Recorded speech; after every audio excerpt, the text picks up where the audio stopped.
Hello students, आप सभी का आपके अपने से YouTube channel all maths easy पर तहे से स्वागत है।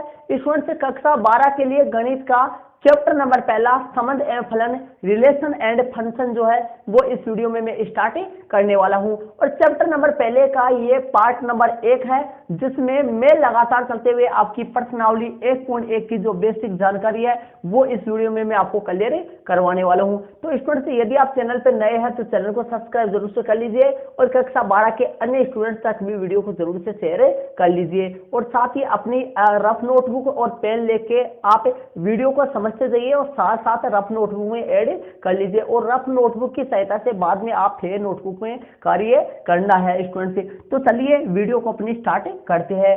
आपकी पर्सनावली 1.1 की जो बेसिक जानकारी है, बेसिक जानकारी में स्टूडेंट से अपना चैप्टर का जो नाम है वो नाम है संबंध एवं फलन।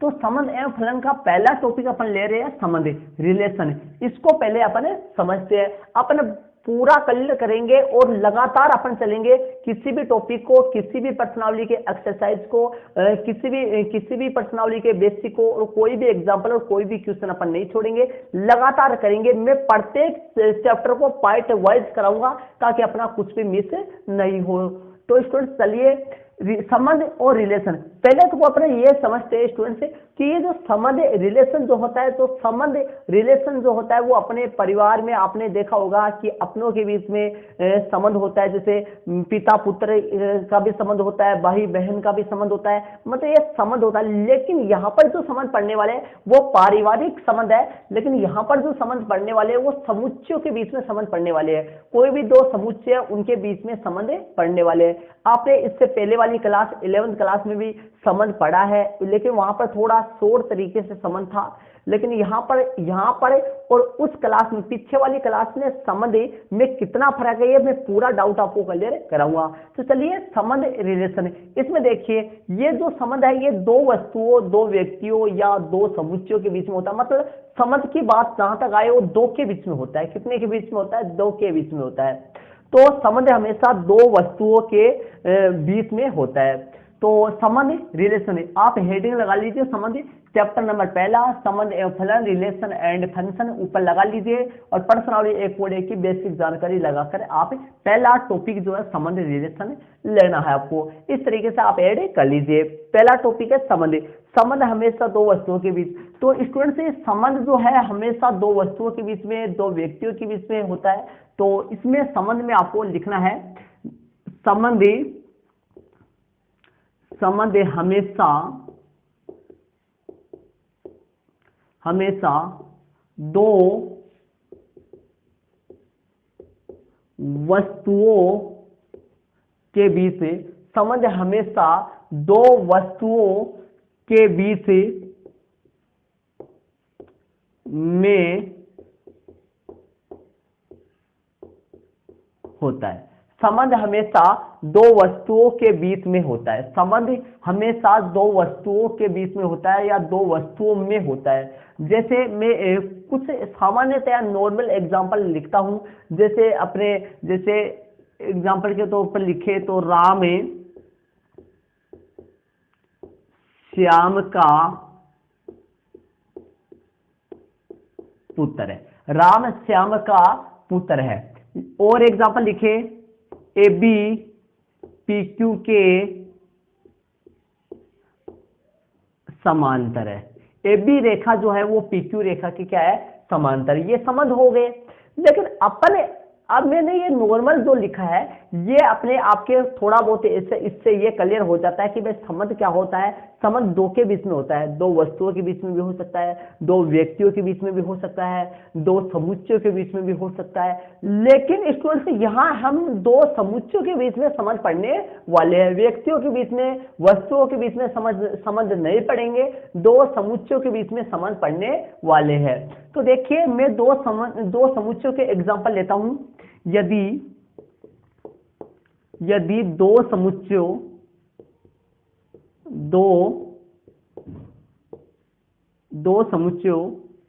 ए बराबर 1 2 3, ये मैं दो समुच्चयों का एग्जांपल लेके आपको समझा रहा हूं कि संबंध कैसे क्या बनते हैं। दो समुच्चयों का एग्जांपल ले रहा हूं। यदि दो समुच्चयों ए बराबर ए 1 2 3 तथा बी बराबर ए 4 5 6। ये मैंने दो समुच्चय के एग्जाम्पल ले लिए। तो स्टूडेंट्स 11 इससे पीछे वाली जो क्लास है 11वीं क्लास में आपने कार्तीय गुणनफल पढ़ा होगा। तो यहाँ पे लिख देता हूं मैं, यहाँ ए क्रॉस बी जो है, ए क्रॉस बी क्या आने वाला है, मतलब दोनों समुच्चयों का जो कार्तीय गुणनफल है वो क्या आने वाला है। देखिए कार्तीय गुणनफल कैसे आएगा, एक का संबंध 4 से होगा, एक का संबंध 5 से होगा, एक का संबंध 6 से होगा।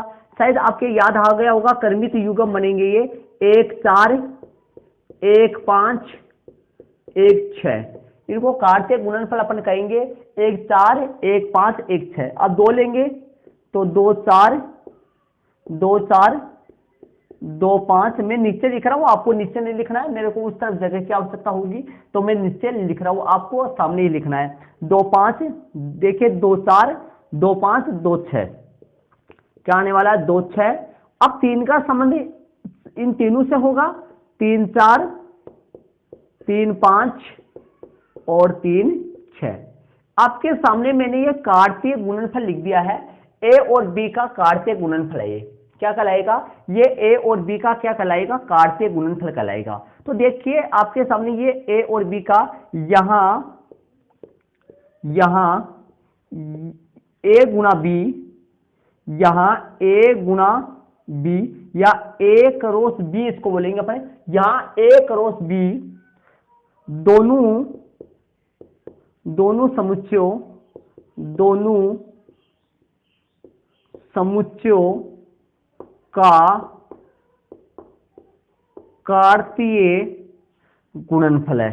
दोनों समुच्चयों का क्या है, ये कार्तीय गुणनफल है। दोनों समुच्चयों का एक कार्तीय गुणनफल है। ठीक है, समझ में आ गया होगा यहाँ तक।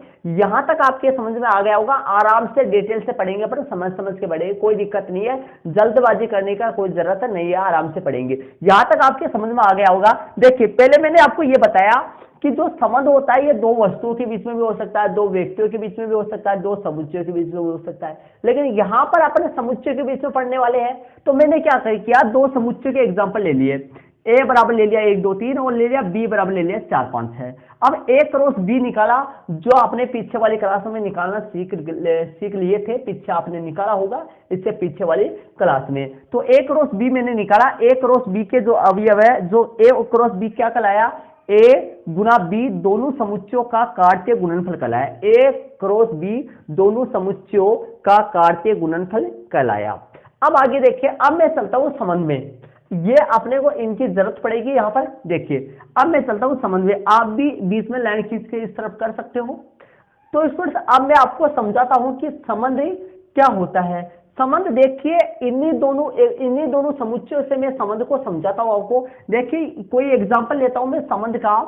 यदि R बराबर, R एक संबंध है और R बराबर में ले रहा हूं R बराबर ए से बी, ए और बी में संबंध है। ये ए जो है वो x का मान है, बी जो है वो y का मान है। जैसे आपने छोटी क्लासों में निर्देशांक ज्यामिति पढ़ा होगा, x का मान y का मान a से, और यहाँ जो है जो b आ जाएगा, मतलब स्टूडेंट्स b आ जाएगा जब मैं a में 2 को प्लस कर दूंगा। इस तरीके से संबंध है। और यहाँ जो है, यहाँ a जो है वो बिलोंग करेगा a को, मतलब स्मॉल a है वो समुच्चय A का अवयव है। इस जो A है वो समुच्चय A का एलिमेंट्स है, और तथा B जो है वो समुच्चय B का अवयव है। ठीक है, मतलब A जो है वो समुच्चय A में से लिया जाएगा, कैपिटल A में से लिया जाएगा, और B जो है वो कैपिटल B समुच्चय में से लिया जाएगा। ये आप समझ गए होंगे। अब देखिए इस तरीके से अपन बनाया जाए तो अपने पास ये जो संबंध है, अभी जो समुच्चय मैंने लिए थे इनमें मैं बना रहा हूं। तो देखिए पहला जो अपना है वो समुच्चय A है और दूसरा जो है वो समुच्चय आपका B है। तो पहला A समुच्चय है, दूसरा B समुच्चय है। ए समुच्चय जो है वो आप ए समुच्चय में अवयव 1 2 3 लिया है मैंने, और बी समुच्चय में ए समुच्चय में अवयव 1 2 3 लिया है, बी में अवयव क्या लिया है 4 5 6 लिया है। तो मैं लिख देता हूं 4 5 6 लिया है। और ए से बी में ये संबंध है, ए से बी में संबंध है और संबंध को आर से अपने आर से व्यक्त करेंगे, आर से प्रदर्शित करेंगे। ठीक है, अब देखिए यहाँ आर बराबर क्या होगा, देखिए यहाँ आर बराबर क्या आएगा, आर बराबर क्या क्या आएगा, ध्यान से समझिए। आर बराबर में चलो मैं लिख के आपको निकाल के बताता हूं। यहाँ जो बी है वो a प्लस 2 है, मतलब b जो है मतलब y का मान आ जाता है, ये b y का मान है। ध्यान रहे जब मैं x के मान में 2 जोड़ता हूं, समझ में आ रहा होगा शायद आपके अच्छी तरीके से, y का मान आ जाएगा जब मैं x के मान में 2 जोड़ूं। ठीक है, तो बताइए यदि यदि a बराबर, जब a बराबर कितना हो, a किस में से लिया जाएगा, a किसको बिलोंग करता है, मतलब किसका अवयव है, कैपिटल ए समुच्चय में से लिया जाएगा, और बी जो है वो कैपिटल बी समुच्चय में से होना चाहिए। तो जब ए बराबर एक हो, ए बराबर इसमें एक है तो मैं एक ले रहा हूं, तो बी बराबर कितना आएगा बताइए, ए बराबर एक है तो बी बराबर कितना आएगा, जब मैं एक की जगह एक रख दूं तो बताइए बी का मान कितना आ जाएगा, बी का मान आ जाएगा 3। ठीक है, तो बताइए कर्मित युग्म कौन सा बन गया, 1 3 बन गया कि 1 3 नहीं बना, समझ लीजिए आराम से, 1 3 बन गया आपके सामने, कोई दिक्कत नहीं है, कोई डाउट नहीं होना रहना चाहिए, 1 3 बन चुका है। और जब मैं a बराबर लेता हूं कौन सा, 2 ले लूं, और b बराबर क्या बनेगा, b बराबर बन जाएगा, जब मैं a बराबर 2 रखूं यहां तो b बराबर कितना बन जाएगा, 4 बनेगा, और ये कर्मित युग्म बनेगा आपका 2 4 बनेगा कर्मित युग्म, सही है, 2 4 कर्मित युग्म बन जाएगा। ठीक है, और जब मैं a बराबर ले लेता हूं क्या बच गया, a बराबर मैंने 1 ले लिया, a बराबर 2 ले लिया, a बराबर मैं लेता हूं 3, तो b बराबर क्या आएगा, b बराबर आ जाएगा 3 + 2 मतलब 5 आ जाएगा। तो आपका कर्मित युग्म क्या बन चुका है, 3 5 बन चुका है। तो बताइए r बराबर क्या हुआ, r बराबर जो r संबंध है उनमें कौन कौन सा आया, 1 3 इसमें बन सकता है क्या, बताइए 1 3 जो है वो इसमें आ सकता है क्या, एक तो अवयव हो कैपिटल ए समुच्चय का, मतलब ए समुच्चय का, और 3 अवयव हो बी समुच्चय का। तो ध्यान दीजिए एक तो ए समुच्चय में है लेकिन 3 जो है वो बी समुच्चय में है ही नहीं है ना, तो इसका मतलब ये जो 1 3 है, ये 1 3 जो है इस संबंध आर में कर्मित युग्म नहीं होगा, 1 3 नहीं होगा, 1 3 इसको इसमें नहीं बन सकता, 1 3 नहीं बन सकता, 2 4 बन सकता है क्या, 2 तो 2 समुच्चय ए का अवयव है और 4 समुच्चय बी का अवयव आ रहा है, बन सकता है, तो इसमें 2 4 आएगा एक, तो मतलब इन दोनों समुच्चयों में ये जो संबंध है इन संबंध से 2 4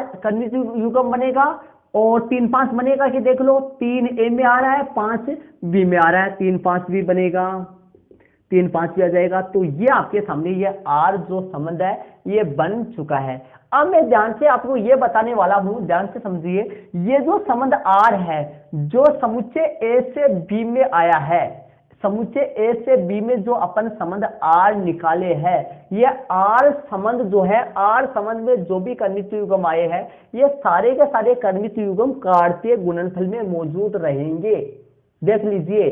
और 1 3 जो आया था 1 3 इसमें नहीं था, 1 3 कहीं पे भी नहीं है, इसमें नहीं है ना 1 3, इसलिए 1 3 नहीं आया, लेकिन यहाँ पर जो आर में जो भी कर्मित युग्म आएंगे वो सारे के सारे कार्तीय गुणनफल में मौजूद रहेंगे। मतलब देखिए 2 4 इसमें है, ये रहा, 3 5 कहाँ है, ये रहा 3 5।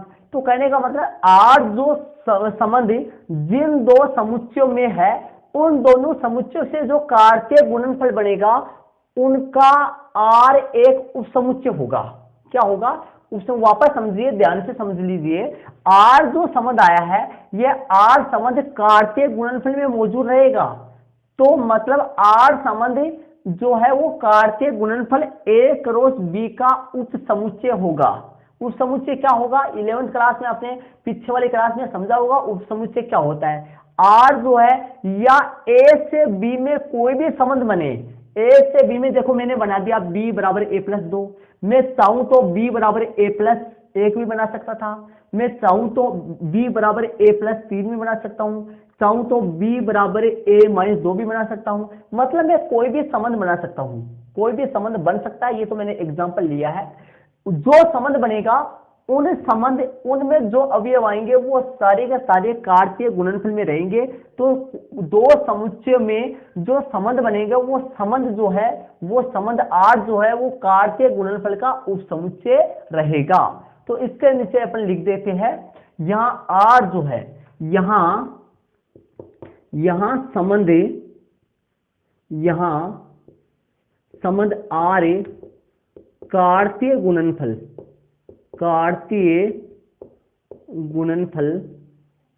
A क्रॉस B का कार्तीय गुणनफल A क्रॉस B का एक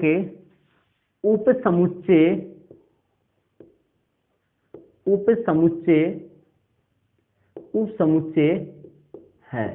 यहां संबंध R जो है वो यहां संबंध जो R है वो कार्तीय गुणनफल A क्रॉस B का एक उपसमुच्चय है। मतलब जो R है ये कार्तीय गुणनफल A क्रॉस B का क्या है, ये एक उपसमुच्चय है। तो ध्यान रखना, कोई भी R जो संबंध है, कोई भी संबंध है R वो A क्रॉस B का उपसमुच्चय होता है। क्या होता है? A क्रॉस B का उपसमुच्चय होता है। इसके आगे मैं लिख देता हूं, आपको दिखाई दे रहा होगा शायद।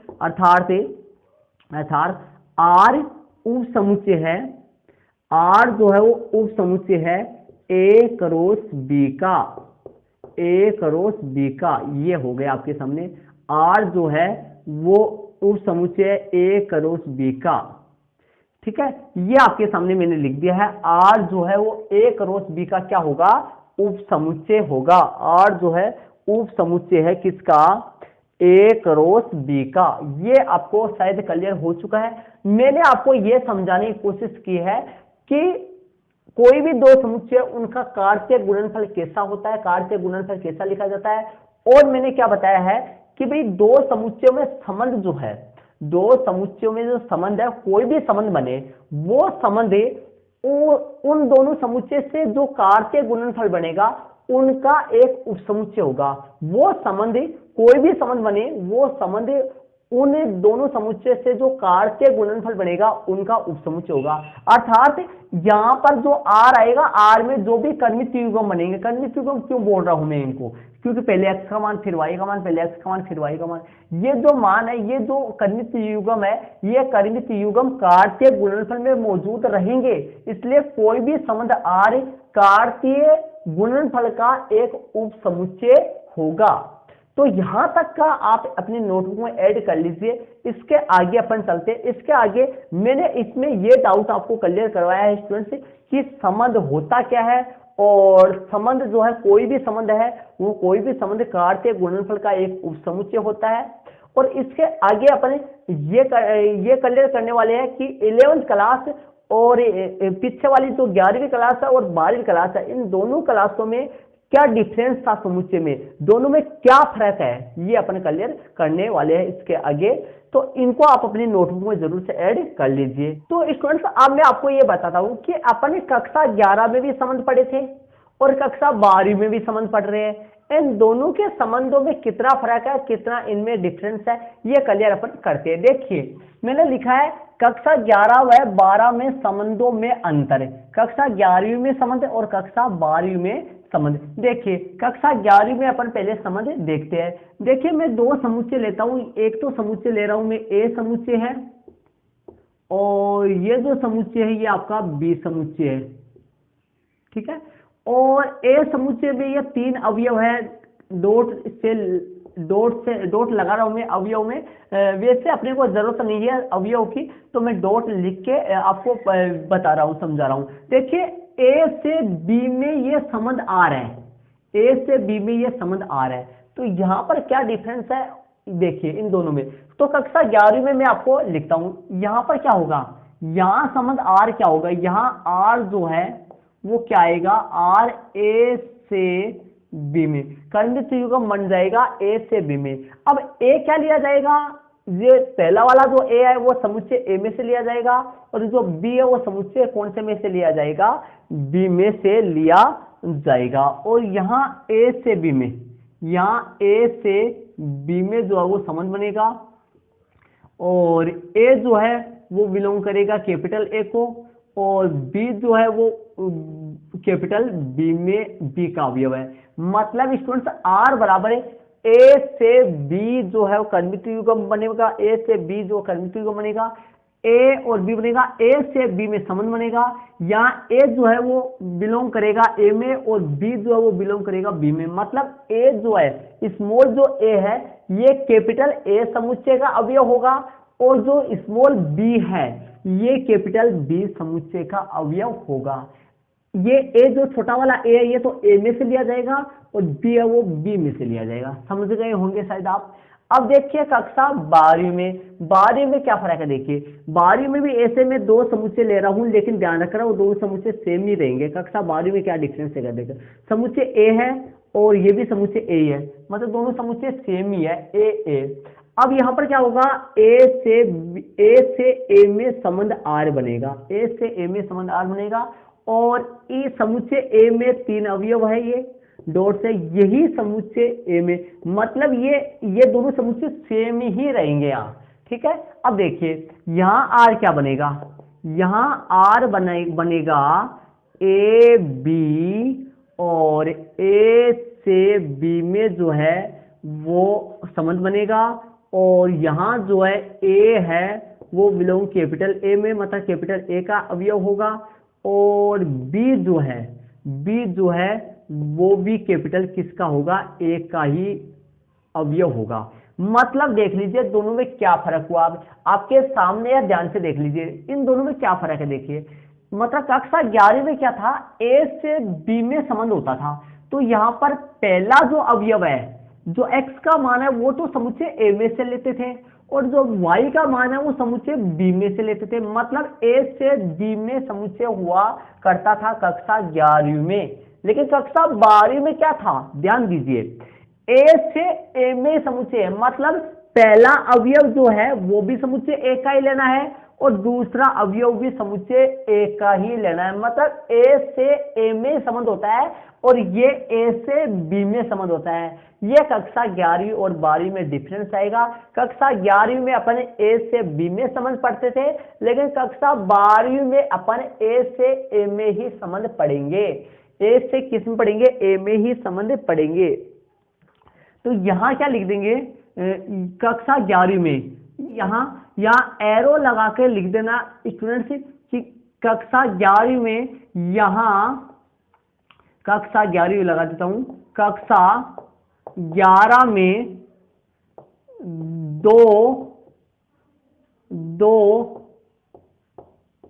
दो अलग समुच्चय होते हैं। और यहां पर क्या लिखेंगे, कक्षा 12वीं में दो समान ही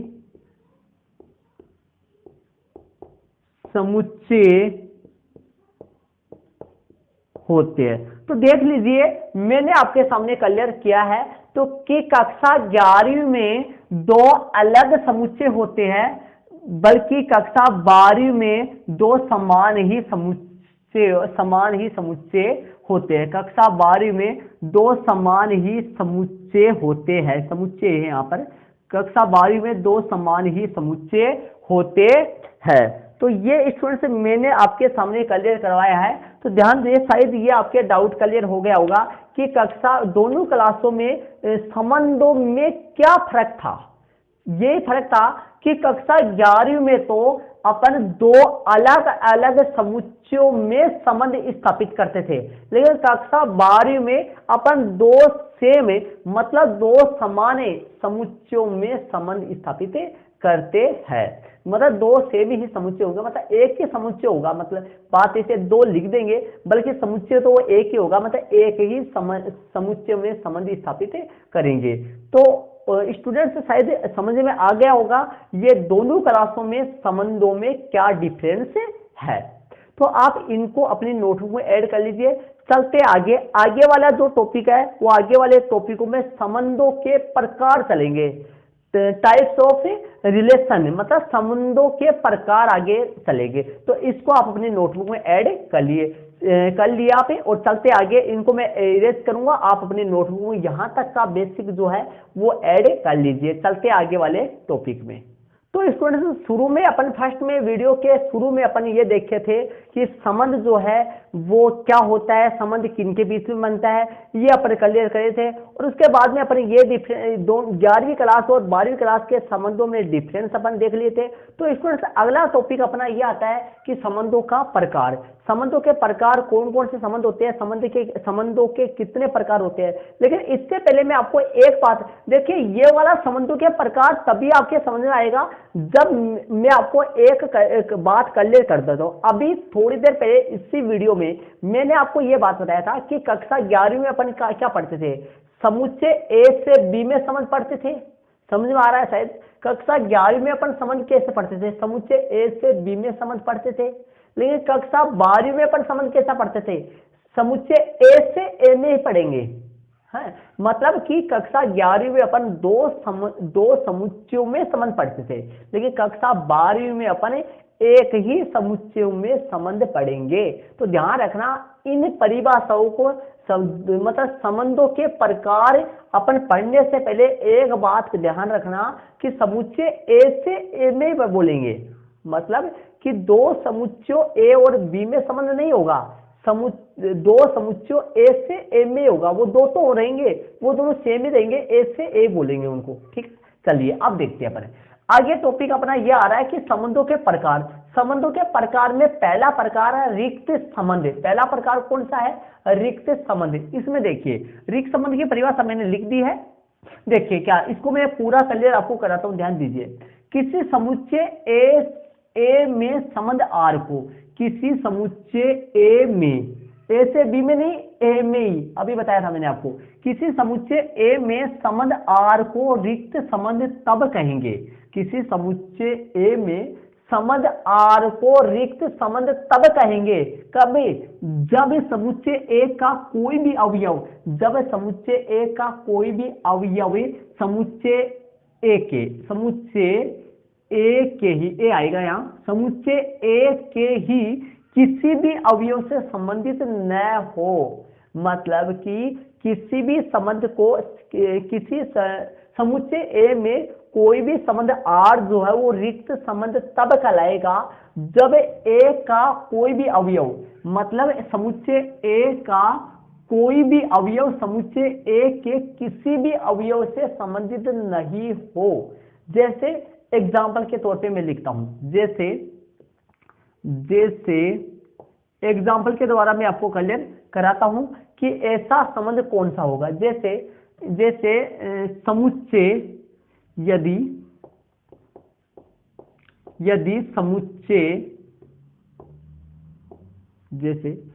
समुच्चय ए बराबर, ए समुच्चय ले रहा हूं मैं 1 2 3 4, ये मैंने समुच्चय ए ले लिया।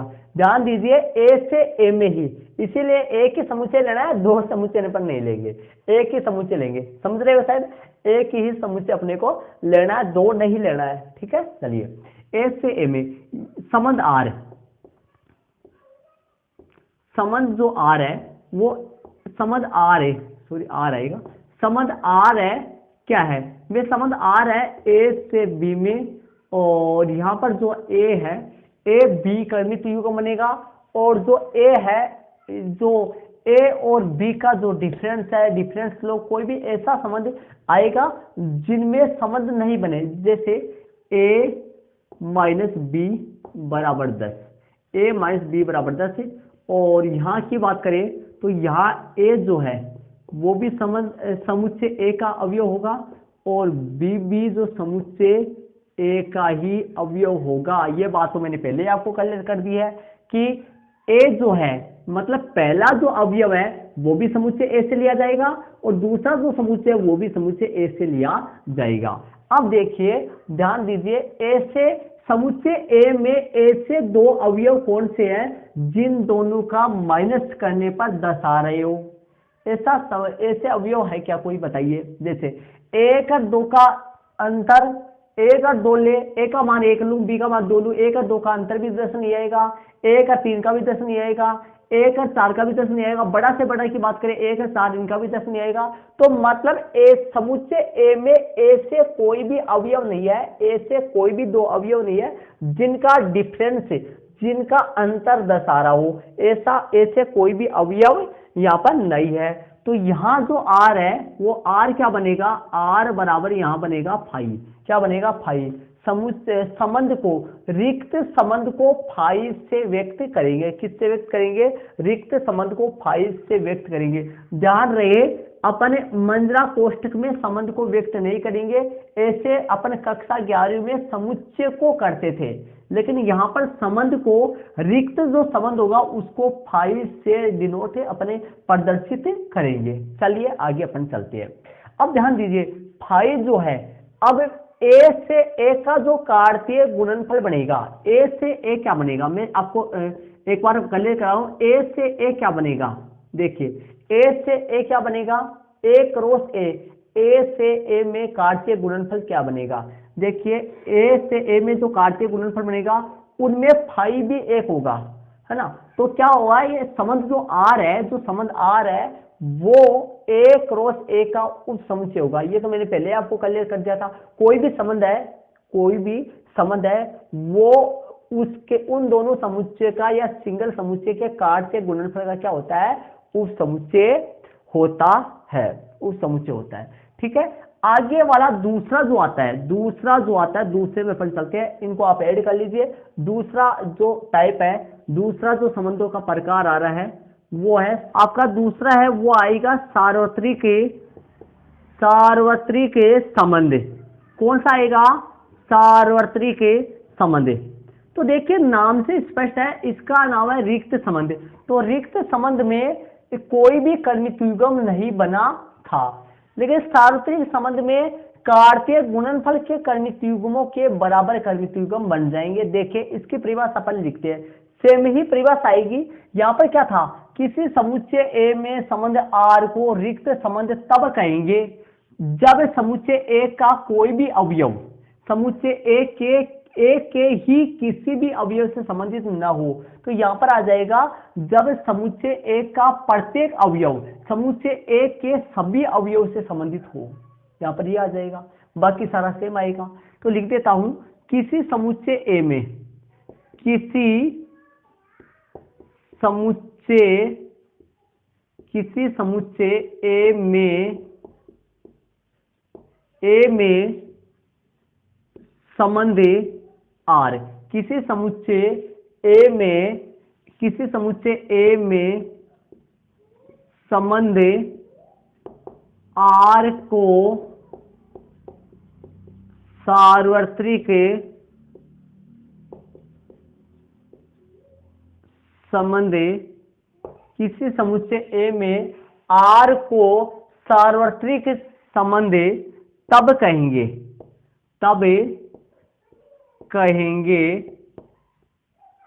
जब समुच्चय ए का प्रत्येक अवयव, समुच्चय ए का प्रत्येक अवयव समुच्चय ए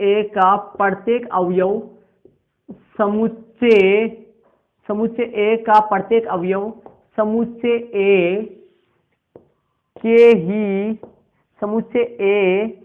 ए के ही सभी अवयव से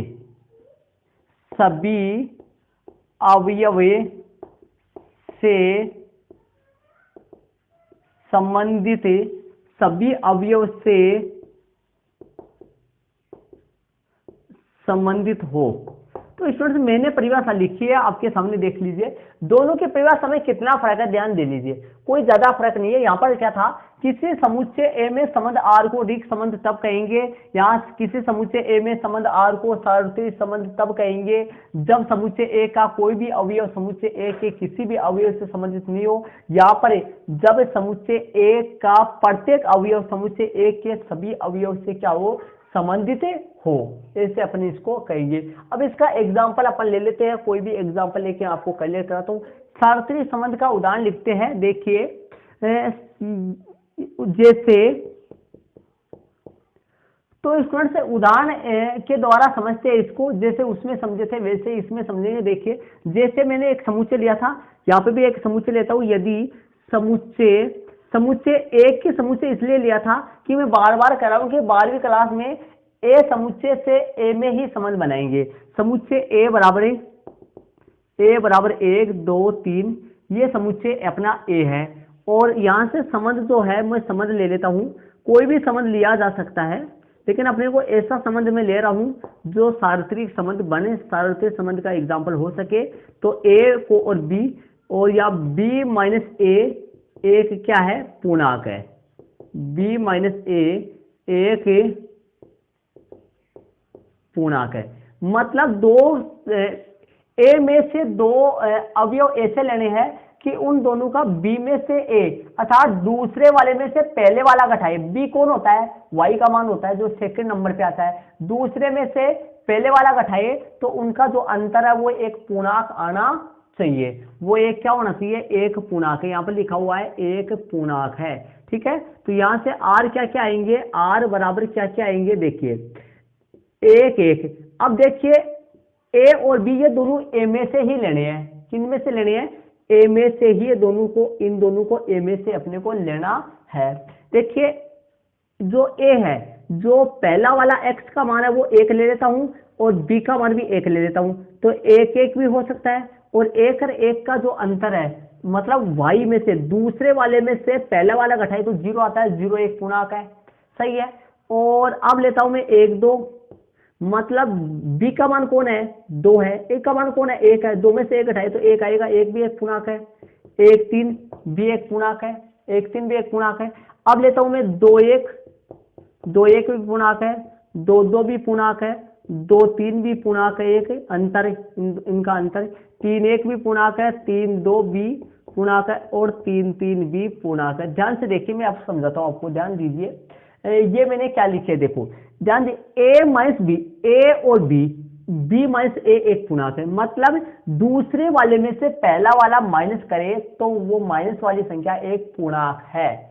ये अपने को ऐसे लेने हैं, अपने को ऐसे दो, इनमें से ऐसे दो अवयव लेने हैं कि उन दोनों का माइनस करने से आने वाली संख्या एक पूर्णांक हो। तो इनका किसी का भी माइनस करो, आने वाली संख्या एक पूर्णांक ही होगा, है ना। तो ध्यान दीजिए, एक एक इनका दूसरे में से बी में से एक घटाओ, 0 आएगा जो कि पूर्णांक है। बी कौन है, 2 है। मतलब सेकंड नंबर वाला कौन है, 2। सेकंड नंबर वाले 2 में से 1 घटाओ, 1 आएगा पूर्णांक है। 3 में से 1 घटाओ, 2 आएगा पूर्णांक है। ये सारे, और ये सारे ए क्रॉस ए, मतलब ए गुना ए दो ए समुच्चय के कार्तीय गुणनफल के इक्वल ही होंगे, है ना। तो अपन क्या लिखेंगे यहाँ, इसके आगे मेरे पास जगह नहीं है तो मैं थोड़ा सा आपको यहाँ लिख देता हूँ। यहाँ पर देख लेना ये वाली बात, यहाँ पर लेगा, इसके नीचे से आप यहाँ से ऐड कर लेना। यहाँ पे मेरे पास जगह नहीं है, मैं यहाँ पर लिख रहा हूँ, ध्यान दे लीजिए। तो यहाँ आर बराबर, मतलब यहाँ जो आर है वो ए क्रॉस ए, यहाँ आर जो है वो ए क्रॉस ए के इक्वल आएगा। आर जो है वो ए क्रॉस ए के बराबर होगा। ए और ए के कार्तीय गुणनफल के बराबर आएगा। तो शायद ध्यान दीजिए, यहाँ पर देखिए कार्तीय गुणनफल में तो बहुत सारे अवयव आएंगे, लेकिन यहाँ पर संबंध आर में कोई भी कार्तीय गुणनफल, कोई भी कर्मित युग्म नहीं आया है। इनमें कोई भी कर्मित युग्म नहीं आया है, बल्कि इसमें कार्तीय गुणनफल में इस संबंध सार्वत्रिक संबंध आर में कार्तीय गुणनफल में जितने कर्मित युग्म होंगे वो सारे इसमें आ गए हैं। तो इसमें, इसलिए ये एक रिक्त संबंध हुआ, ये एक सार्वत्रिक संबंध हो गया। तो स्टूडेंट से शायद उम्मीद करता हूं कि ये दोनों संबंध आपके अच्छी तरीके से समझ में आ गए हैं। तो अपना टॉपिक जो है वो संबंधों का प्रकार चल रहा है।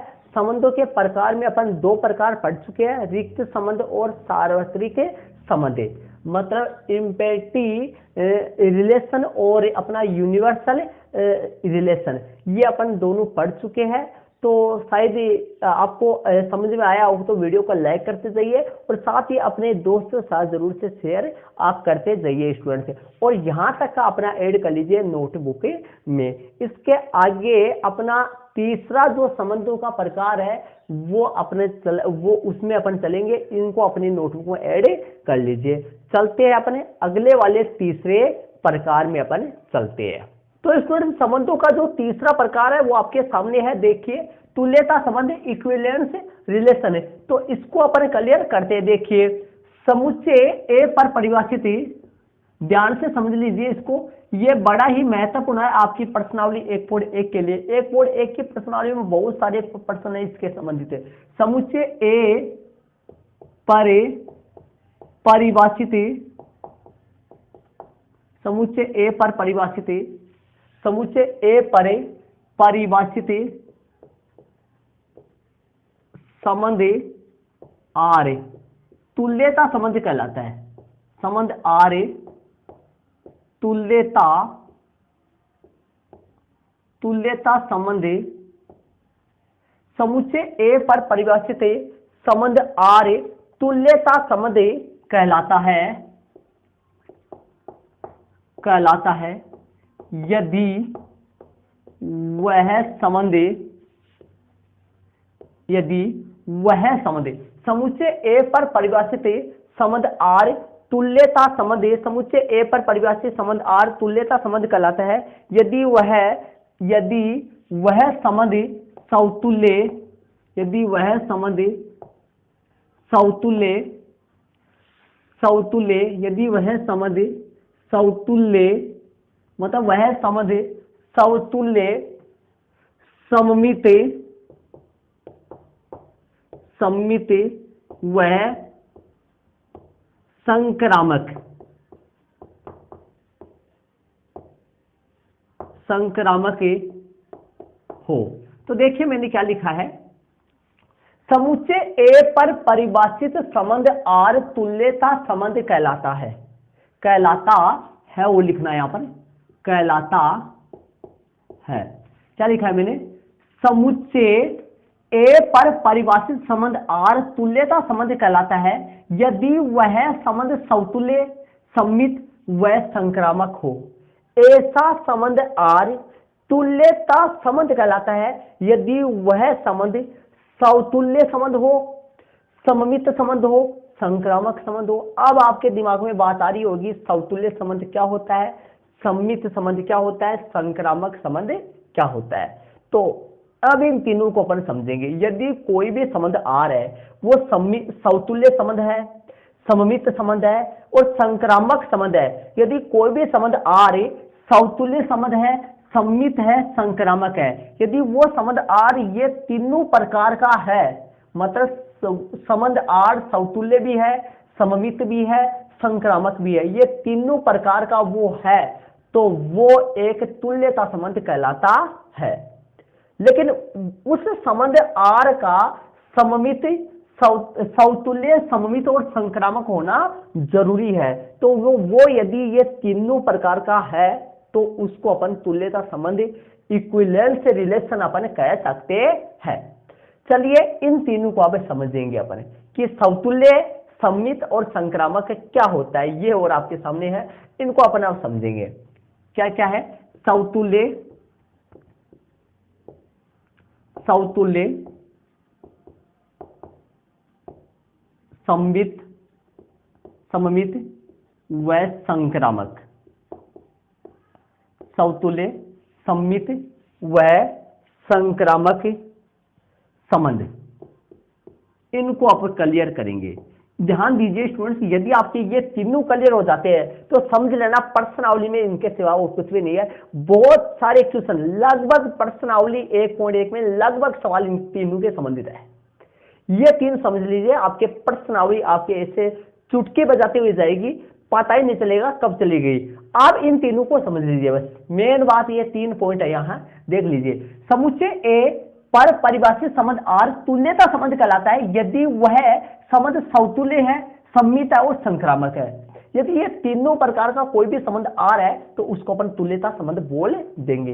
लेकिन पता कैसे चले है वो संबंध आर समतुल्य कैसे, समतुल्य संबंध आर के लिए समतुल्य की जांच कैसे करें कि संबंध आर समतुल्य कब होता है, संबंध आर समतुल्य कैसे होता है, संबंध आर की सममित की कैसे जांच करें, संबंध आर की संक्रामक की कैसे जांच करें, वो मैं आपको अभी क्लियर इसमें करवाने वाला हूं। लेकिन आपके ये समझ में आ गया होगा कि तुल्यता संबंध किसे कहते हैं। तुल्यता संबंध आर वो संबंध कहलाता है जब वह संबंध समतुल्य हो, सम्मित हो, संक्रामक हो। यदि कोई भी संबंध आर ये तीनों प्रकार का संबंध है तो उसको अपन तुल्यता संबंध कह देते हैं। चलिए इन तीनों पॉइंटों को आप समझते हैं, इन तीनों प्रकार के संबंधों को अपन क्लियर करते हैं। इनको आप अपने नोटबुक को जरूर से ऐड कर लीजिए। यहां तक मैं अब ये तीनों पॉइंट लेता हूं कि समतुल्य संबंध, सम्मित संबंध और संक्रामक संबंध किसे कहते हैं, ये कौन कौन से होते हैं। ठीक है, चलिए यदि कोई भी संबंध आर समतुल्य है, सम्मित भी है और संक्रामक भी है, यदि वो तीनों प्रकार का संबंध है तो उसको अपन क्या कह देंगे, तुल्यता संबंध कह देंगे। तो ये तो आपको पता होगा, यहां तक आप ऐड कर लीजिए। चलते हैं इन तीनों को अपन समझते हैं। तो स्टूडेंट से इनकी परिभाषा अपन लिखते हैं, इनको समझते। देखिए मैंने लिख दिया है इनको, इनकी हेडिंग मैंने लगा दी है। पहला है आपका समतुल्य संबंध, रिफ्लेक्सिव रिलेशन।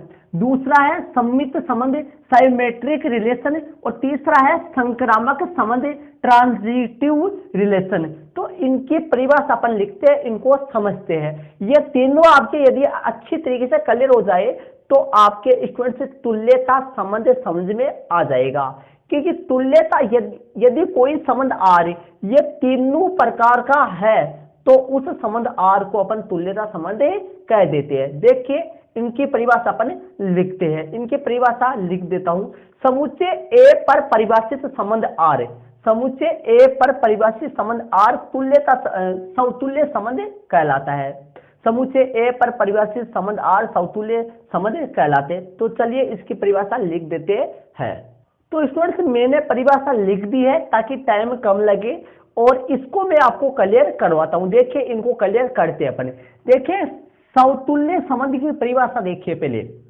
समुच्चय ए पर परिभाषित संबंध आर, समुच्चय ए पर परिभाषित संबंध आर, यहां पर ध्यान दीजिए एक ही समुच्चय होगा। ये बात इसी वीडियो के शुरू में मैंने बता दिया था कि यहां संबंध जो बनेगा वो दो समुच्चय में नहीं बनेगा, एक ही समुच्चय में बनेगा। ठीक है, तो देखिए समुच्चय ए पर परिभाषित संबंध आर समतुल्य संबंध कहलाता है। समुच्चय ए पर परिभाषित संबंध आर समतुल्य संबंध कहलाता है यदि प्रत्येक ए बिलोंग ए के लिए, मतलब प्रत्येक समुच्चय ए का यदि प्रत्येक अवयव के लिए, मतलब ए अवयव है कैपिटल ए का, इसका मतलब ये हुआ कि समुच्चय ए के प्रत्येक अवयव के लिए ए कर्मित युग्म अवयव होना चाहिए संबंध आर का। तो स्टूडेंट्स इसका मतलब ये हुआ कि उस समुच्चय ए के प्रत्येक अवयव का खुद से, मतलब उस समुच्चय ए के प्रत्येक अवयव का खुद से संबंध होना चाहिए, प्रत्येक अवयव का खुद से संबंध होना चाहिए। और बाकी आपके स्टूडेंट से आपके पर्सन इसी के बाद में अपन एग्जाम्पल करेंगे, कुछ एग्जाम्पल लेके मैं आपको क्लियर कराऊंगा, उसमें आपके समझ में आएगा। देखिए और मैं आपको बताता हूं एक बार, समुच्चय ए पर परिभाषित संबंध आर समतुल्य संबंध कहलाएगा यदि प्रत्येक बिलोंग ए, मतलब ए बिलोंग करता है ए में, प्रत्येक समुच्चय ए के प्रत्येक अवयव के लिए, समुच्चय ए के प्रत्येक अवयव के लिए ए बिलोंग करना चाहिए, ए अवयव होना चाहिए संबंध आर का। कहने का मतलब समुच्चय ए के जितने भी अवयव है उनका आपस में खुद से संबंध होना चाहिए, ए और ए। ये ए जो है एक्स का मान है, ये ए वाई का मान है। ठीक है, चलिए आगे सम्मित में चलते हैं। इसीलिए इसका नाम है समतुल्य, खुद का खुद से संबंध, मतलब आपस में प्रत्येक अवयव संबंधित होने चाहिए। चलिए सम्मित संबंध साइमेट्रिक, इसमें देखिए समुच्चय ए पर परिभाषित संबंध आर सम्मित संबंध कहलाता है यदि प्रत्येक A1 और A2 ये बिलोंग कर रहे हैं, मतलब ये अवयव है समुच्चय ए के लिए यदि A1 A2 कलमित युग्म समुच्चय संबंध R का है, संबंध R का यदि ये कलमित युग्म है तो यहाँ तो से A2 A1 ये भी बिलोंग करना चाहिए R में। तो कहने का मतलब ये वाइस पॉइंट से समुच्चय A में परिभाषित संबंध R संबंधी सम्मित संबंध कहलाता है यदि प्रत्येक A1 A2 बिलोंग कर रहे हैं A के लिए, A1 A2 यदि बिलोंग R से है तो A2 A1 भी बिलोंग R प्राप्त होना चाहिए। कहने का मतलब यदि कोई एक दो, जैसे मान लो मैं बात करूं एक दो यदि R में है तो 2 1 भी R में ही होना चाहिए। ऐसा संबंध सम्मित संबंध होता है। चलिए संक्रामक संबंध की बात करते हैं। परिभाषा लिखता हूं, मैंने परिभाषा नहीं लिखी है, इसी के अकॉर्डिंग परिभाषा बनाएंगे। देखिए समुच्चय ए पर परिभाषित संबंध R संक्रामक संबंध कहलाता है, समुच्चय ए पर परिभाषित संबंध R सम्मित संबंध कहलाता है। परिभाषा इसी के अकॉर्डिंग बन रही है सेम। देखिए समुच्चय ए पर परिभाषित संबंध लिखता हूं, समुच्चय ए पर परिभाषित समुच्चय ए पर परिभाषित समुच्चय ए पर परिभाषित समुच्चय ए पर परिभाषित समुच्चय ए पर परिभाषित संबंध R संक्रामक संबंध कहलाता है, संक्रामक संबंध कहलाता है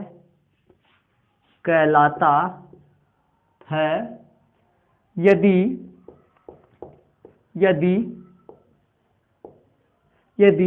प्रत्येक A1, A2 और A3 ये तीनों अवयव यदि R में है, R के लिए यहां पर 3 अवयव लेने हैं के लिए A1 A2 था, यहां प्रत्येक A1 A2 A3 belong A के लिए, सॉरी A में होगा, मतलब ये A के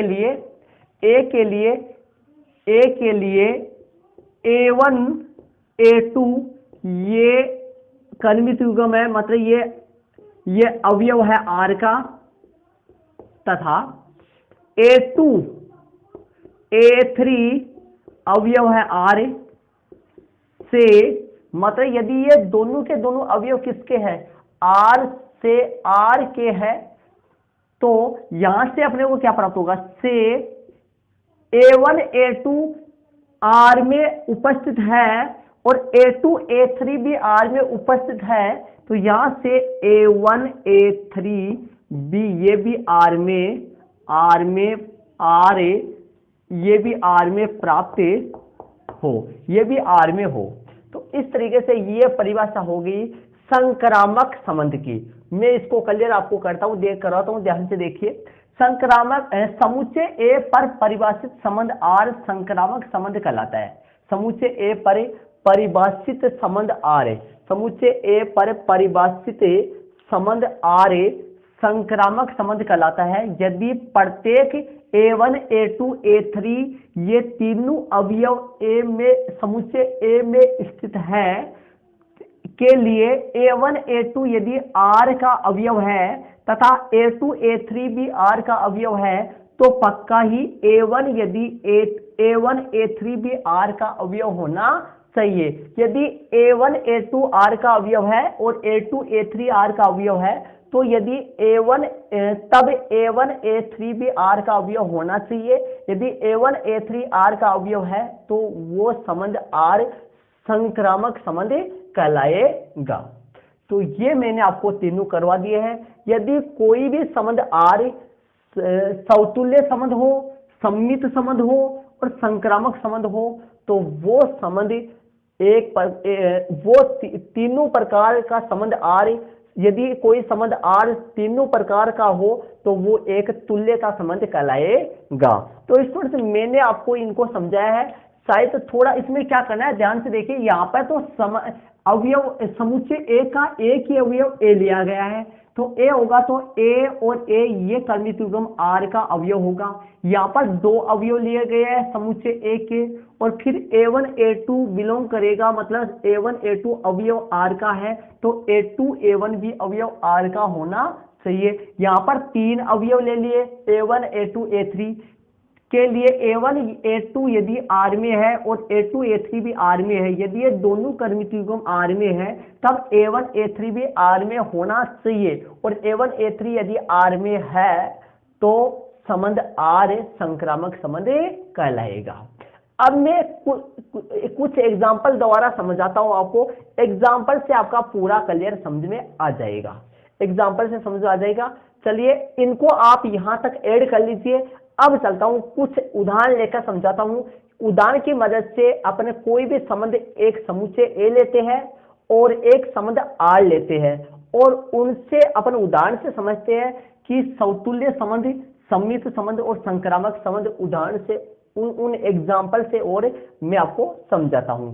देखिए यहां पर ध्यान दे, ये इस बात का जरूर ध्यान रखना कि समतुल्य में ए के लिए ए और ए बिलोंग आर में होना चाहिए, मतलब ए और ए अवयव आर का होना चाहिए।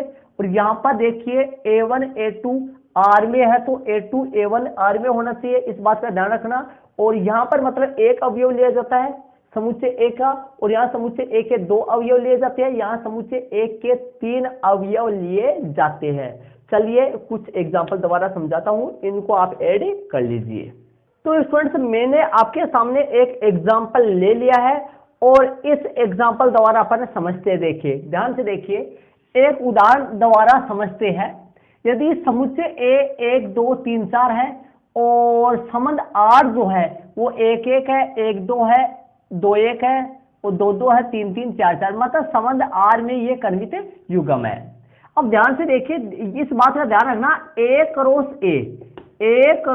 ए के जितने अवयव आएंगे उनमें से ही ए स्थित है, मतलब ए क्रॉस ए का आर क्या है, एक उप समुच्चय है। कौन है उप समुच्चय? आर है। ए क्रॉस ए के अंदर ये सारे अवयव उपस्थित होंगे, ठीक है, इस बात का ध्यान रखना। कार्तीय गुणनफल होता है जो शुरू में मैंने बताया था।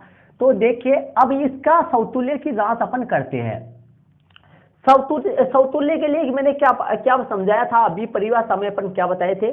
समतुल्य में प्रत्येक, समतुल्य के लिए क्या पढ़े थे अपन? प्रत्येक ए बिलोंग ए के लिए, प्रत्येक ए अवयव ए के लिए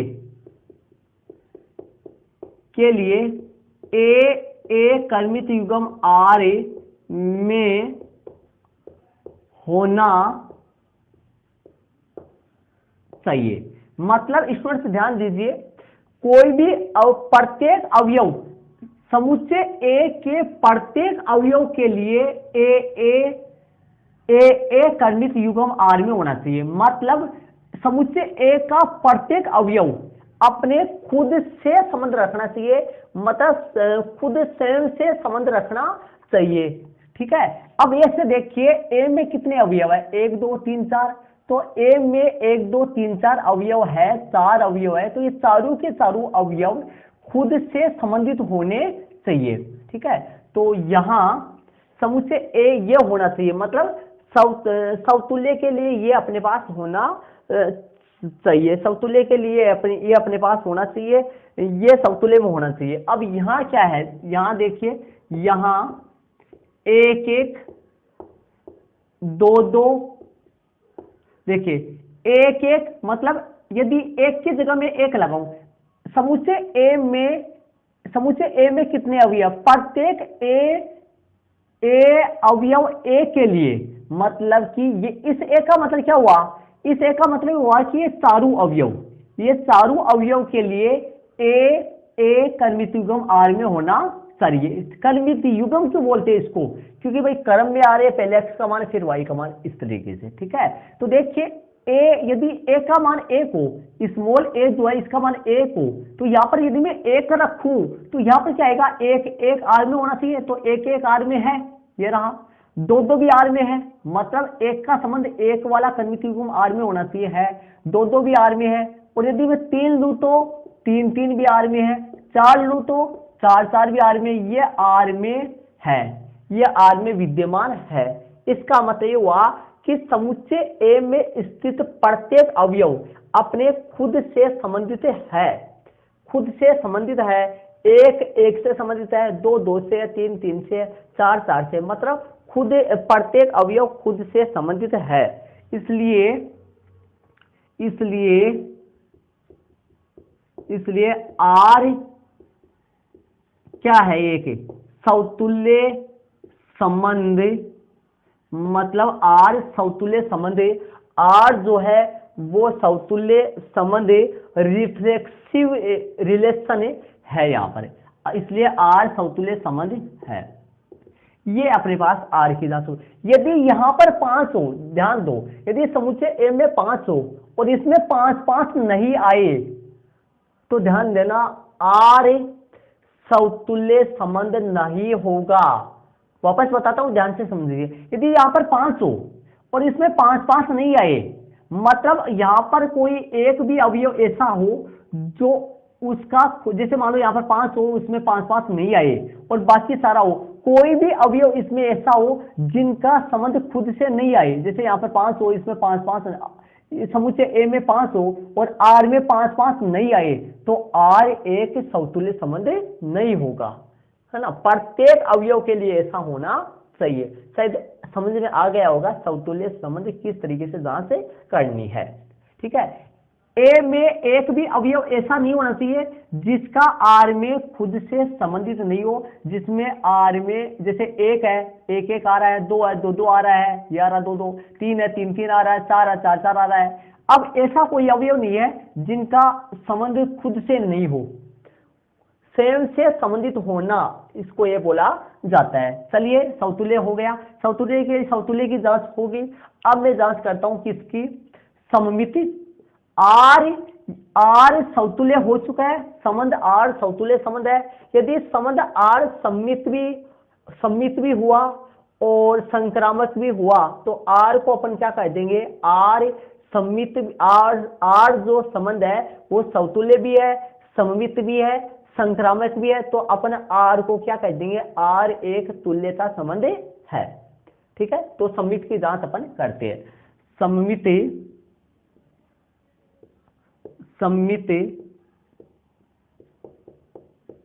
के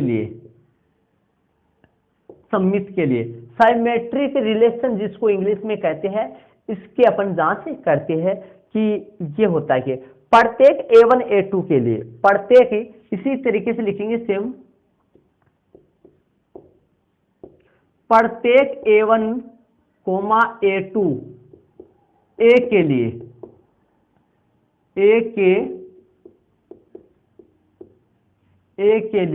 प्रत्येक A1 A2 A के लिए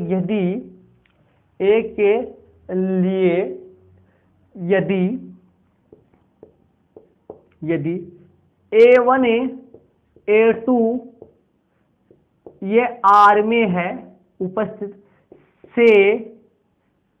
से A2 A1 बिलोंग R प्राप्त होना चाहिए। ये लो स्टूडेंट्स, देखिए होना चाहिए, ये मैंने परिभाषा लिखी है, थोड़ी आपके आगे समझ में आ जाए। तो देखिए प्रत्येक A1 A2 अवयव A के लिए, A1 A2 यदि R में R का अवयव है तो A2 A1 B से, या तो भी लिख सकते हैं से, सही है, ये भी सही है, से A2 A1 B अवयव R का होना चाहिए, ये भी अवयव R का होना चाहिए। और यहां पर ध्यान दीजिए, यहां देखिए, यहां अब इसमें देखिए यहां 1 2 आ रहा है, देखिए 1 2 ये R का एक अवयव है, R का एक अवयव है 1 2, तो 2 1 भी इसमें होना चाहिए, 1 2 है तो 2 1 भी इसमें होना चाहिए, तब दो एक भी आर में है, ये भी आर का अवयव है, आर का अवयव है, आर में है, ये भी बी है। क्या लिखा मैंने यहां एक दो संबंध आर का अवयव है, तो दो एक भी संबंध आर का अवयव है। देख लीजिए यहां एक दो संबंध आर में है, तो दो एक भी आर में है, ठीक है। अब यदि दो तीन यहां होता, देखिए ध्यान दो, यदि यहां दो तीन होता और तीन दो इसमें नहीं होता, ध्यान से समझ लीजिए, इसमें एक दो, इसमें संबंध आर में एक दो है, अवयव है एक दो, तो दो एक भी तो अवयव है। कैसे? देखो a1 a2 आर में आर का अवयव है, तो a2 a1 भी आर का अवयव होना चाहिए। तो इसी तरीके से एक दो अवयव आर का है, तो दो एक भी अवयव आर में होना चाहिए। तो देख लीजिए एक दो अवयव आर में है, मतलब एक दो आर संबंध आर का अवयव है, तो दो एक भी संबंध आर का अवयव है। समझ रहे हो आप? यदि दो तीन इसमें हो, ध्यान से सुनिए, यदि दो तीन संबंध आर में हो और तीन दो इसमें नहीं हो, तब संबंध आर जो है वो सममित नहीं होगा, ठीक है। लेकिन दो तीन इसमें नहीं है, दो तीन इसमें नहीं है, दो तीन इसमें हो और तीन दो इसमें नहीं हो, तब सममित नहीं होगा। लेकिन दो तीन खुद ही इसमें नहीं है, तो तीन दो देखना जरूरी नहीं है, ध्यान रहे, समझ गए होंगे शायद। और यदि मान लो, ध्यान दीजिए, यदि तीन चार इसमें हो, ध्यान से सुन लीजिए, आर में तीन चार हो और चार तीन नहीं हो, उल्टा नहीं हो, तब सम्मित नहीं होगा, ठीक है। लेकिन तीन चार इसमें है ही नहीं, तो चार तीन देखना नहीं है। शायद समझ में आ गया होगा, ठीक है। तो इसलिए संबंध आर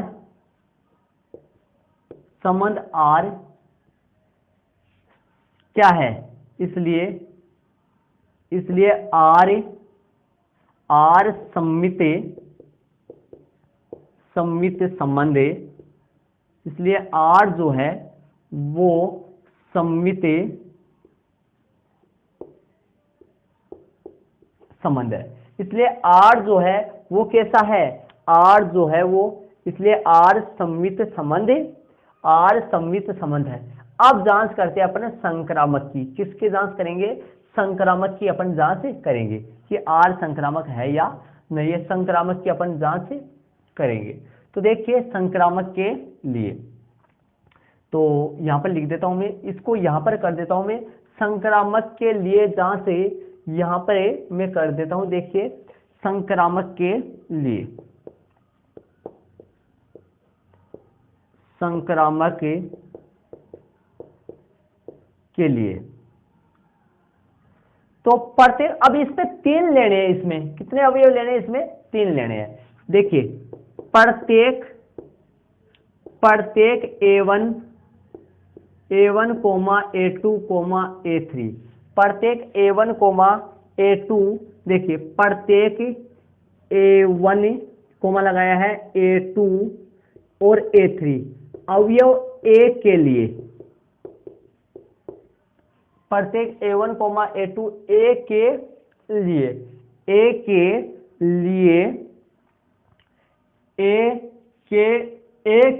प्रत्येक A के लिए A1 और A2 अवयव R में, A1 A2 अवयव हो R का, मतलब A1 A2 जब R में आ रहा हो, तथा A2 और A3 ये बिलोंग, ये भी R में हो,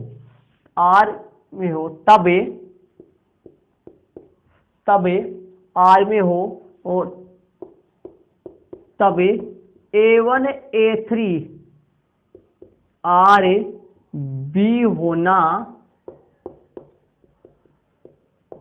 चाहिए। देखिए ये तब संबंध R जो है वो संक्रामक होगा। यदि तीन अवयव ऐसे हो, है ना, तीन अवयव ऐसे हो, जैसे तीन अवयव में बात A1 A2 A3 तीन अवयव ऐसे हो, यदि संबंध R में A1 A2 अवयव R में हो, A2 A3 R में हो, तब A1 A3 भी R में होना चाहिए। जैसे एग्जाम्पल के तौर पे अपने यहाँ पर देखिए, यहाँ पर ध्यान दीजिए, एक दो अवयव आर में है, एक दो देखिए एक दो आर में है और दो एक भी आर में है, तो एक एक भी आर में है, ऐसा अवयव आर में होना चाहिए। तो एक एक भी आर में है। तो यहां देख लीजिए, यहां पर मैं लिख देता हूं,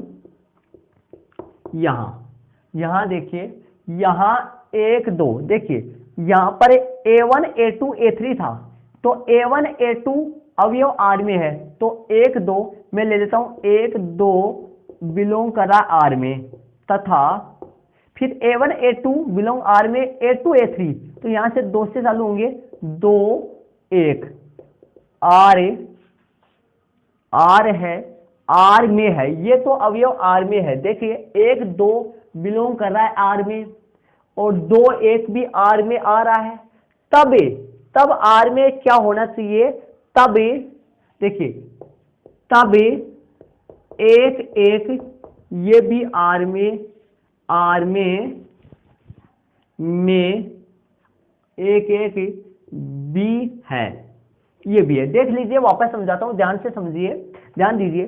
A1 A2 A3 अब समुच्चय A का अवयव के लिए A1 A2 अवयव आर में आ रहा है और A2 A3 भी आर में है, तब A1 A3 भी आर में होना चाहिए है। तो देखिए एक दो, ध्यान से देखिए, A1 A2 और A2 A3, तो एक दो आर में है, दो एक भी आर में है, एक दो आर में है, दो एक भी आर में है, तब एक एक मतलब A1 A2 भी आर में है, तो A2 A3 भी आर में है, तब A1 A3 भी आर में होना चाहिए। तो यहां पर देखिए एक और एक, A1 A3 कौन है, एक एक भी आर में है, एक एक भी आर में, ये रहा, एक दो आर का अवयव है, दो एक भी आर का अवयव है, तब एक एक भी आर का अवयव होना चाहिए।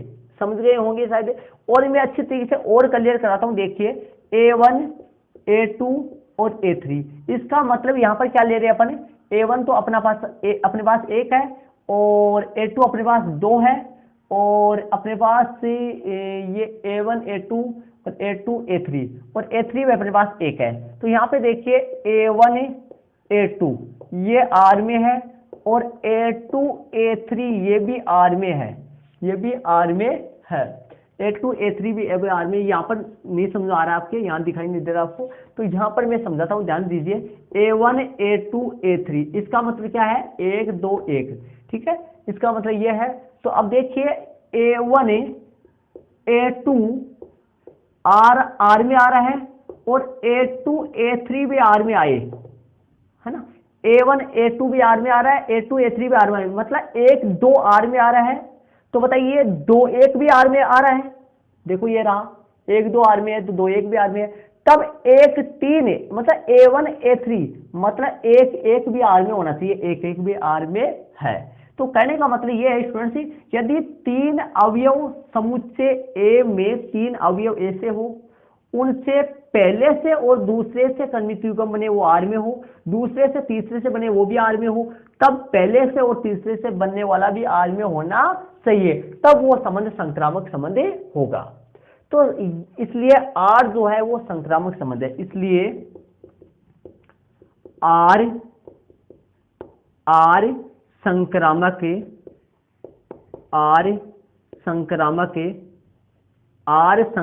है। आर क्या है, संक्रामक है। तो यहां पर देख लीजिए, आर समतुल्य संबंध भी है, आर सम्मित संबंध भी है और आर संक्रामक संबंध भी है। तो आर ऐसा संबंध जो समतुल्य भी हो, सम्मित भी हो और संक्रामक भी हो, वो संबंध एक तुल्यता संबंध कहलाता है। ये वो संबंध एक तुल्यता संबंध कहलाता है। इसलिए तीनों प्रकार का आर, यहां पर संबंध आर जो है ये तीनों प्रकार का संबंध है, अतः तो यहां पर लिख देंगे, अतः संबंध आर एक तुल्यता संबंधी, तुल्यता यहां पर, इसलिए संबंध आर समतुल्य, सम्मित और संक्रामक, ये तीनों प्रकार का संबंध है। तो इसके नीचे आप इसके बाद में आप यहां पर लिख रहा हूं मैं, इसके बाद में यहां पर लिख रहा हूं, यहां से ध्यान दे लीजिए, यहां पर देख लीजिए, यहां संबंध आर समतुल्य सममित, यहां संबंध आर समतुल्य, सममित व संक्रामक, संक्रामक है। यहां संबंध आर समतुल्य, सममित व संक्रामक है। अतः संबंध आर एक तुल्यता संबंध, अतः संबंध आर एक तुल्यता संबंध, तुल्यता संबंध है। ये लो, संबंध आर एक तुल्यता संबंध है। ये अपने जांच हो गई है कि संबंध आर क्या है। एक संबंध आर जो है वो एक तुल्यता संबंध है। संबंध आर एक तुल्यता संबंध है। मैंने आपके सामने उदाहरण लेकर समतुल्य, सममित और संक्रामक की जांच की है। तो यह संबंध आर समतुल्य भी है, सममित भी है और संक्रामक भी है। इसलिए संबंध आर जो है वो एक तुल्यता संबंध है। जब कोई संबंध समतुल्य भी हो, सममित भी हो, संक्रामक भी हो, तो उस संबंध को अपन तुल्यता संबंध कह देते हैं। ठीक है। अब एक उदाहरण और मैं ऐसा लेके आपको समझाता हूं जिसमें तीनों नहीं आएगा, मतलब सम्मित, जिसमें तीनों प्रकार का तीनों नहीं होगा संबंध आर, सम्मित और संक्रामक। ऐसा एग्जांपल लेता हूं मैं एक, जिसमें तीनों संबंध नहीं हो, जो संबंध आर तीनों प्रकार का नहीं हो। देखिए चलते हैं, इसको आप यहां तक ऐड कर लीजिए अपने नोटबुक में। तो स्टूडेंट्स दूसरा उदाहरण जो आपके सामने मैंने लिख दिया, देखिए समुच्चय तो मैंने वो ही लिया है 1 2 3 4, समुच्चय तो वो ही लिया है मैंने 1 2 3 4।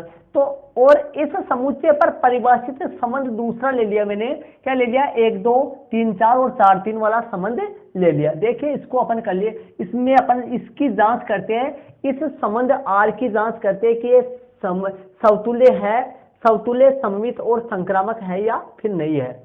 हो सकता है समतुल्य हो, सम्मित नहीं हो सकता है सम्मित हो, समतुल्य नहीं हो, संक्रामक हो, सम्मित हो। मतलब जरूरी नहीं तीनों सम्मित हो या तीनों सम्मित नहीं हो, सम्मित तीनों प्रकार का हो या नहीं हो।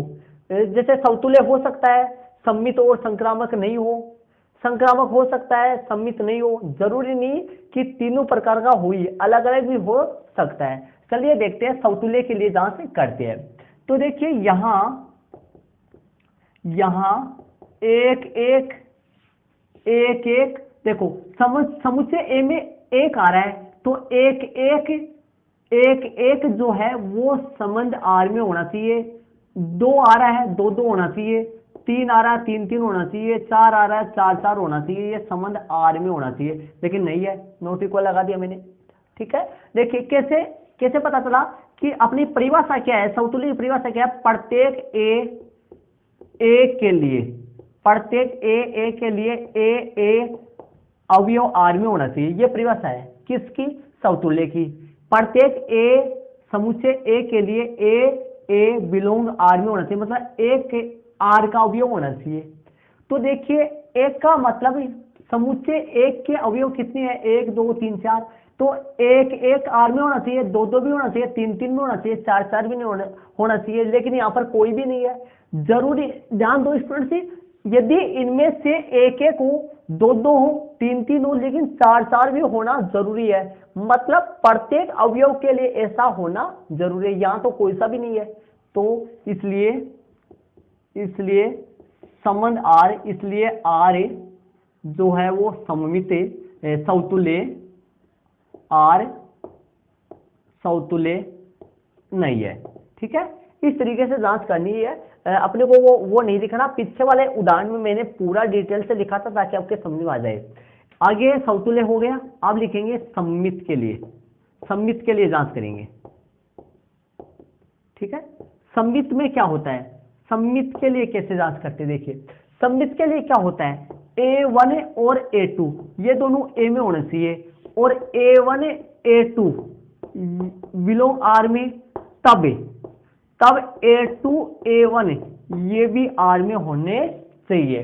तो देख लेते हैं, ध्यान दीजिए। देखिए यहां 1 2 आर में है, आर में 1 2 बिलोंग आर में है, लेकिन लेकिन 2-1 आर में नहीं है, 2-1 आर में नहीं है, समझ रहे हो सर? 1-2 आर में है, 1-2 आर का अवयव है, लेकिन 2-1 आर में नहीं है, लेकिन 2-1 जो है आर का अवयव नहीं है, 2-1 जो है वो आर का अवयव नहीं है, इसलिए आर सममित बी, आर जो है वो सममित बी नहीं है, आर सममित भी नहीं है। ठीक है, चलिए जांच करते हैं संक्रामक की कि संक्रामक है कि नहीं है। संक्रामक के लिए यहां से लिख देता हूं मैं, संक्रामक के लिए, संक्रामक में कितने अवयव लेते हैं अपन? 3 अवयव लेते हैं, 3 अवयव लेते हैं। देखिए ध्यान दो, 3 अवयव लेते हैं। यहां देखिए आर में, देखिए 3-4 आर में है तथा 4-3 भी आर में है, समझ रहे हो? 3-4 आर में है, 4-3 भी आर में है, ये दोनों आर में है, 3-4 भी आर में है, लेकिन ध्यान दीजिए स्टूडेंट,